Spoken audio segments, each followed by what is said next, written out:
ವೀರೇಶ ಬಾರೋ ಇಲ್ಲಿ. ಏನಣ್ಣ? ಭಾಳ ದಿವಸ ಆಯ್ತು ನಿನ್ಗೊಂದು ಮಾತು ಕೇಳ್ಬೇಕಲ್ಲಾಗತ್ತೀನಿ. ಕೇಳಬೇಡ ಅನ್ಸ್ಲಾಗತ್ತೈತಿ. ಯಾಕಂದ್ರೆ ಮಂದಿ ಮನಿ ವಿಷಯದಾಗ ಮೂಗು ತೋರಿಸೋದು ಸರಿ ಅನ್ಸಲ್ಲ. ಆದ್ರೂ ನಿನ್ಗೊಂದು ಮಾತು ಕೇಳ್ತೀನಿ ನಾ. ಯಾಕೋ ನಿಮ್ಮ ಅಕ್ಕ ಭಾಳ ದಿವಸ ಐತೆ ನಿಮ್ಮ ಮನ್ಯಾಗೆ ಅದಳಲ್ಲ, ಏನು ಅತ್ತಿ ಮನ್ಯಾಗ ಏನು ಜಗಳ ಆಗೈತೇನು? ಯಾಕೆ ಏನು ಸಮಾಚಾರ? ಏನ್ ಮಾಡೋರ ಅಣ್ಣ, ಮೋಸ ಮಾಡಿದ್ರು ನಮಗ. ಯಾಕೋ ಕಂಪ್ನಿ ಒಳಗೆ ನೌಕರಿ ಇತ್ತು, ದೊಡ್ಡ ಮನಿ ಇತ್ತು, ಮನಿ ಮುಂದೆ ಗಾಡಿಗಳಿದ್ದು, ಹಂಗೆ ಮೋಸ ಮಾಡಿದ್ರು ನಿಮಗ?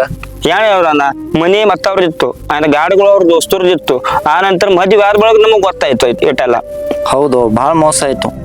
ಹೌದು, ಭಾಳ ಮಂದಿ ಹಿಂಗೆ ಮೋಸ ಮಾಡ್ತಾರ. ಮದುವೆ ಆಗುತ್ತಾನ ಯಾರ್ದಾರೆ ಆಫೀಸ್ ತೋರಿಸ್ತಾರ, ನೌಕರಿ ಆದತ್ ಹೇಳ್ತಾರ. ಮನಿ ಮುಂದೆ ಯಾರ್ದಾರೆ ಗಾಡಿ ಇಡ್ತಾರ, ನಮ್ದೇ ಗಾಡಿ ಅದತ್ ಹೇಳ್ತಾರ.